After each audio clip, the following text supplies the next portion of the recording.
This is about a man who did everything he could for his children. July 9th, 1963, a little boy was born in a small country town of Garner, North Carolina. Segregation, racism, and poverty was at his doorstep at a young age. However, through the love of family, football, and the drive to succeed, he was able to be an exemplary man as he grew up. And he was a man of integrity, kindness, and grit overall. Driven by his love for God, he left a mark on this earth and touched so many people, including his wife's sons and daughter. Walter Harris was a big boy growing up. People picked on him, people teased him, people used to play jokes on him and used to bully him, and ultimately left him out at times. However, that never stopped him from defining what he was at a young age. When life hit him, he hit back harder. He stood up for his immediate friends, his extended family, and his immediate family. He had a knack of taking all of his frustrations and putting it into and turning it into focus.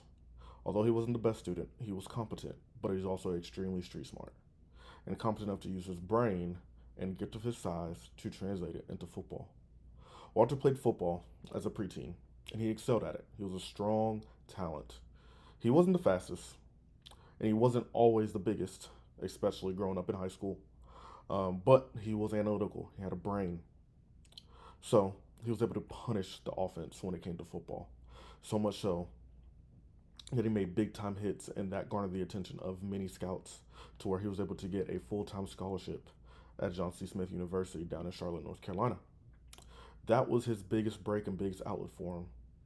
He was able to get a college education in the 80s where a black man um, wasn't the most prominent in college during those times. And throughout his whole entire collegiate career in football, as well as in high school and even parts of middle school, he was revered among many of his teammates, as well as his opponents.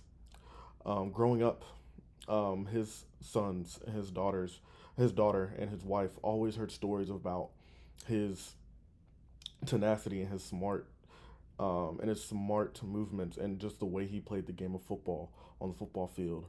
People feared him on the football field, but they also respected him, and that is the type of life that he also lived by um, as a man on his day to day life.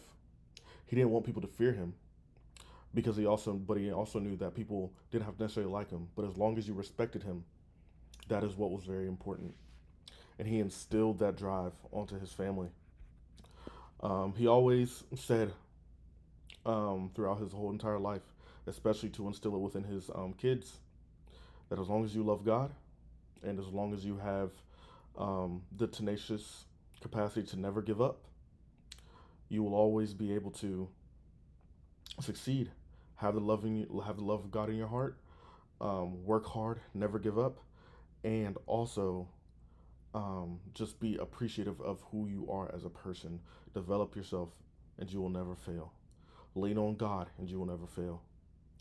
And he kept a sense of humbleness and respect um, for himself that carried over, and that people saw and respected it through his family, friends, and even people who didn't care for him. They was always able to respect him. And with that, he left a lasting legacy for for the people who knew him, for the people who cherished him, and for the people who loved him. And that legacy is left by his wife and his kids. And he wasn't a perfect man. Everybody has their faults.